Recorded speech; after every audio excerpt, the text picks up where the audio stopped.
Selamat malam, sejahtera, shalom Ibu Bapak, Saudara-saudara Jemaat GPB Sejahtera di DKI Jakarta yang diberkati Tuhan. Salam sehat semua. Mari membaca Alkitab. Pembacaan Alkitab kita malam hari ini terambil dalam kitab 1 Raja-Raja pasalnya yang ke-15 dan 16. Kita siapkan Alkitab kita berdoa.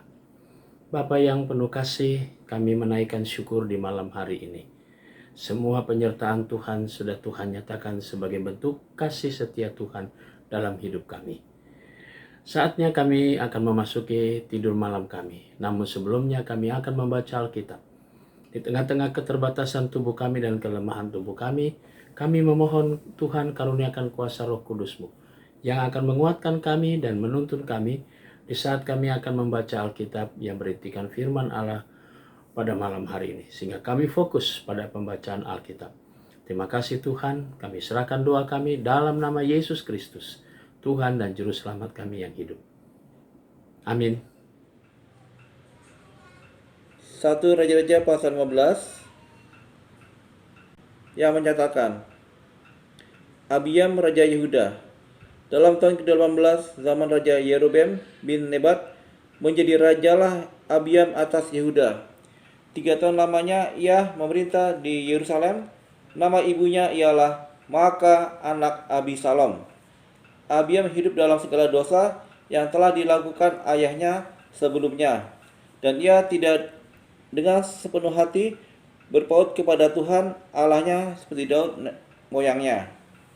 Tetapi oleh karena Daud, maka Tuhan Allahnya memberikan keturunan kepadanya di Yerusalem dengan mengangkat anaknya menggantikan dia, dan dengan membiarkan Yerusalem berdiri. Karena Daud telah melakukan apa yang benar di mata Tuhan dan tidak menyimpang dari segala yang diperintahkannya kepadanya seumur hidupnya, kecuali dalam perkara Uria orang Het itu. Dan ada perang antara Rehabiam dan Yerobeam seumur hidupnya. Selebihnya dari riwayat Abiam dan segala yang dilakukannya, bukanlah semuanya itu tertulis dalam kitab sejarah Raja-Raja Yehuda, dan ada perang antara Abiam dan Yerobeam.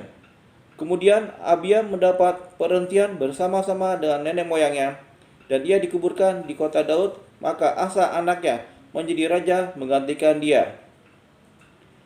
Dalam tahun ke-20 zaman Yerobeam, Raja Israel, Asa menjadi raja atas Yehuda. 41 tahun lamanya ia memerintah di Yerusalem. Namun neneknya yang perempuan ialah Maaka anak Abisalom. Asa melakukan apa yang benar di mata Tuhan seperti Daud, bapa leluhurnya. Ia menyingkirkan pelacuran bakti dari negeri itu dan menjauhkan segala berhala yang dibuat oleh nenek moyangnya.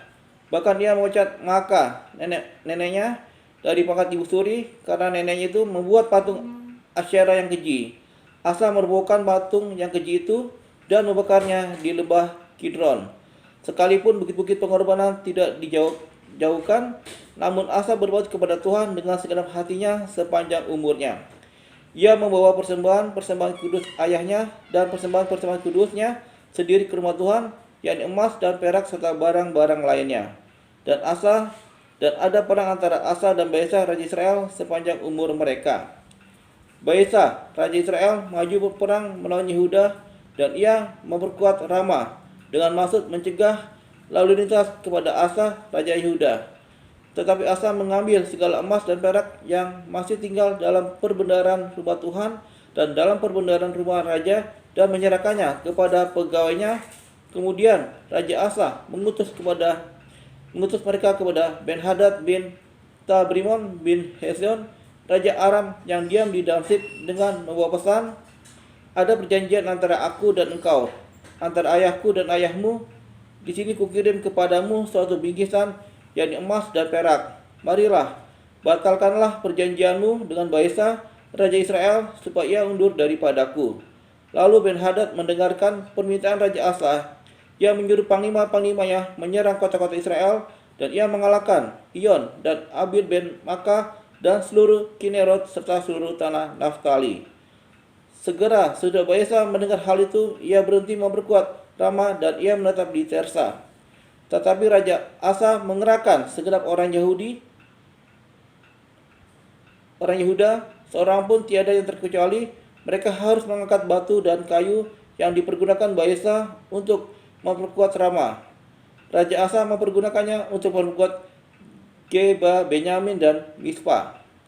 Selebihnya, dari seluruh riwayat Asa dan segala kepahlawanannya dan segala yang dilakukannya dan kota-kota yang diperkuatnya, bukankah semua itu tertulis dalam kitab sejarah raja-raja Yehuda? Tetapi pada masa tuanya ia menderita sakit pada kedua kakinya. Kemudian Asa mendapat perhentian bersama-sama dengan nenek moyangnya, dan ia dikuburkan di samping nenek moyangnya di kota Daud, bapa leluhurnya. Maka Yosafat anaknya menjadi raja menggantikan dia. Nadab anak Yerobeam menjadi raja atas Israel dalam tahun kedua zaman Asa, raja Yehuda. Ia memerintah atas Israel 2 tahun lamanya. Ia melakukan apa yang jahat di mata Tuhan, serta hidup menurut tingkah laku ayahnya dan menurut dosa ayahnya, yang mengakibatkan orang Israel berdosa pula. Dan Baesa bin Ahia dari kaum Ishar mengadakan persepakatan melawan dia. Baesa menewaskan dia di Gebeton yang termasuk wilayah orang Filistin. Sedang Nadab dan seluruh Israel mengepung Gibeton itu.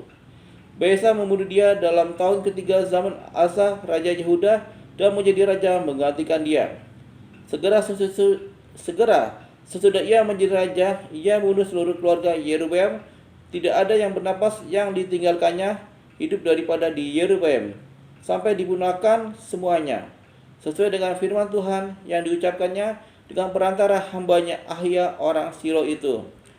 Oleh karena dosa-dosa yang telah dilakukan Yerobeam, yang mengakibatkan orang Israel berdosa pula, oleh sebab sakit hati yang ditimbulkan pada Tuhan Allah Israel. Selebihnya dari riwayat Nadab dan segala yang dilakukannya, bukankah semuanya itu tertulis dalam kitab sejarah raja-raja Israel? Dan ada perang antara Asa dan Baesa raja Israel sepanjang umur mereka. Dalam tahun ketiga zaman Asa raja Yehuda, Baesa bin Asia menjadi raja atas seluruh Israel di Tirsa. Ia memerintah 24 tahun lamanya. Ia melakukan apa yang jahat di mata Tuhan, serta hidup menurut tingkah laku Yerobeam dan menurut dosanya, yang mengakibatkan orang Israel berdosa pula. Pasal 16 yang menyatakan, kemudian datanglah firman Tuhan kepada Yehu bin Hanani melawan Baesa, bunyinya, oleh karena engkau telah kutinggikan dari debu dan kuangkat menjadi raja atas umatku Israel, tetapi engkau telah hidup seperti Yerobeam dan telah menyuruh umatku Israel berdosa, sehingga mereka menimbulkan sakit hatiku dengan dosa mereka. Maka sesungguhnya aku akan menyapu bersih Baesa dan keluarganya, kemudian aku akan membuat keluargamu seperti keluarga Yerobeam bin Nebat. Siapa yang mati daripada Baesa di kota akan dimakan anjing, dan yang mati daripadanya di padang akan dimakan burung yang di udara. Selebihnya dari riwayat Baesa dan apa yang dilakukannya dan kepahlawannya, bukankah semua itu tertulis dalam kitab sejarah raja-raja Israel? Kemudian Baesa mendapat perhentian bersama-sama dengan nenek moyangnya, dan ia dikuburkan di Tirsa. Maka Ela anaknya menjadi raja menggantikan dia. Juga dengan perantara Nabi Yehu bin Hanani, firman Tuhan telah datang melawan Baesa dan melawan keluarganya, baik karena segala yang jahat yang telah dilakukannya di mata Tuhan, sehingga ia menimbulkan sakit hati Tuhan dengan perbuatan tangannya, dan dengan demikian menjadi sama seperti keluarga Yerobeam, maupun oleh karena ia telah membunuh Yerobeam. Dalam tahun ke-26 zaman Asa raja Yehuda, Ela anak Baesa menjadi raja atas Israel di Tirsa. Ia memerintah 2 tahun lamanya. Simri pegawainya yang menjadi panglima atas setengah dari pasukan kereta mengadakan persepakatan melawan dia. Ketika ia minum-minum sampai mabuk di Tirsa, di rumah Arsa yang menjadi kepala istana di Tirsa. Datanglah Simri lalu membunuh dia dalam tahun ke-27 zaman Asa raja Yehuda, dan ia menjadi raja menggantikan dia. Pada waktu ia menjadi raja itu, segera sesudah ia duduk di atas tahtanya, ia membunuh seluruh keluarga Baesa. Tidak ada seorang laki-laki pun daripadanya yang ditinggalkannya hidup, juga kaumnya dan teman-temannya. Demikianlah Simri menggunakan seluruh keluarga Baesa, sesuai dengan firman Tuhan yang diucapkannya kepada Baesa dengan perantara Nabi Yehu. Oleh karena dosa yang telah dilakukan Baesa dan Ela, anaknya yang mengakibatkan orang Israel berdosa pula, sehingga mereka menimbulkan sakit hati Tuhan Allah Israel dengan dewa-dewa kesia-siaan mereka. Selebihnya dari riwayat Allah dan segala yang dilakukannya, bukankah semua itu tertulis dalam kitab sejarah raja-raja Israel? Dalam tahun ke-27 zaman Asa, Raja Yehuda Zimri menjadi raja. Ia memerintah 7 hari lamanya di Tirsa, sedang rakyat berkemah mengepung Gebeton yang termasuk wilayah orang Palestina. Setelah rakyat yang berkemah itu mendengar orang mengatakan, Zimri telah mengatakan persepakatan, dan ia pun telah membunuh raja. Maka pada hari itu juga di tempat perkemahan seluruh Israel menobatkan Omri, panglima tentara, menjadi raja atas Israel. Kemudian Omri dengan seluruh Israel maju dari Gebeton dan mereka mengebung Tirsa. Segala sesudah Zimri melihat bahwa kota itu telah direbut, masuklah ia ke dalam puri istana raja, lalu membakar istana raja itu, sedang ia sendiri ada di dalamnya, dan ia mati. Oleh karena dosa-dosa yang telah dilakukannya dengan melakukan apa yang jahat di mata Tuhan, serta hidup menurut tingkah laku Yerobeam dan menurut dosa Yerobeam, mengakibatkan orang Israel berdosa pula. Selebihnya dari riwayat Zimri dan persepakatan yang diadakannya, bukankah semuanya itu tertulis dalam kitab sejarah raja-raja Israel? Pada waktu itu bangsa Israel terbagi dua. Sebagian dari bangsa itu mengikuti Tibni bin Gilead dan bermaksud mengangkat dia menjadi raja, dan sebagian lagi mengikuti Omri. Tetapi rakyat yang mengikuti Omri lebih kuat daripada rakyat yang mengikuti Tibni bin Gilead. Setelah Tibni mati, maka Omri menjadi raja. Dalam tahun ke-31 zaman Asa, Raja Yehuda, Omri menjadi raja atas Israel, dan ia memerintah 12 tahun lamanya. Di Tirsa ia memerintah 6 tahun lamanya. Kemudian ia membeli gunung Samaria daripada Semer dan 2 talenta perak, yang mendirikan suatu kota di gunung itu dan menamainya Samaria menurut nama Semer, pemilik gunung itu. Omri melakukan apa yang jahat di mata Tuhan, dan ia melakukan kejahatan lebih daripada segala orang yang mendahulunya. Ia hidup menurut segala tingkah laku Yerobeam bin Nebat dan menurut dosa Yerobeam yang mengakibatkan orang Israel berdosa pula, sehingga mereka menimbulkan sakit hati Tuhan Allah Israel dengan dewa-dewa kesia-siaan mereka. Selebihnya dari riwayat Omri, apa yang dilakukannya dan kepahlawannya, bukankah semua itu tertulis dalam kitab sejarah raja-raja Israel? Kemudian Omri mendapatkan perhentian bersama-sama dengan nenek moyangnya, dan ia dikuburkan di Samaria. Maka Ahab anaknya menjadi raja menggantikan dia. Ahab anak Omri menjadi raja atas Israel dalam tahun ke-38 zaman Asa, Raja Yehuda, dan Ahab bin Omri memerintah 20 tahun lamanya atas Israel di Samaria. Ahab bin Omri melakukan apa yang jahat di mata Tuhan lebih dari semua orang yang mendahulunya.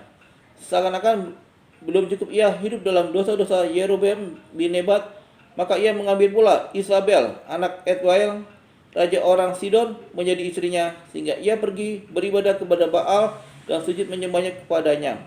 Kemudian ia membuat mezbah untuk Baal itu di kuil Baal yang didirikan di Samaria.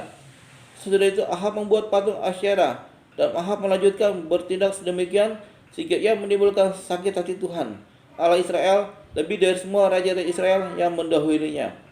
Pada zaman itu, Hiel orang Betel membangun kembali Yeriko dengan membayarkan nyawa Abibram anaknya yang sulung yang meletakkan dasar kota itu, dan dengan membayar nyawa Segub anaknya yang bungsu, yang memasang pintu gerbangnya sesuai dengan firman Tuhan yang diucapkan dengan perantara Yosua bin Nun. Mari kita satu dalam doa. Bapa di sorga, kami mengucap syukur Engkau sudah menuntun dalam pembacaan Alkitab malam hari ini.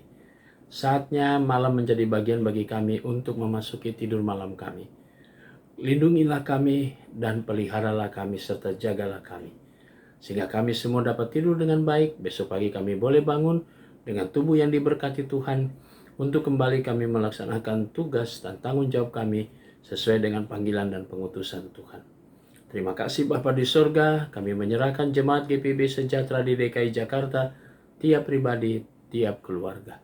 Inilah doa kami di malam hari ini ya Tuhan, yang kami naikkan semuanya Dalam nama Yesus Kristus, Tuhan dan Juru Selamat kami yang hidup, kami sudah berdoa dan mengucap syukur kepada Bapa di sorga. Amin. Selamat malam, selamat beristirahat. Tuhan memberkati saudara.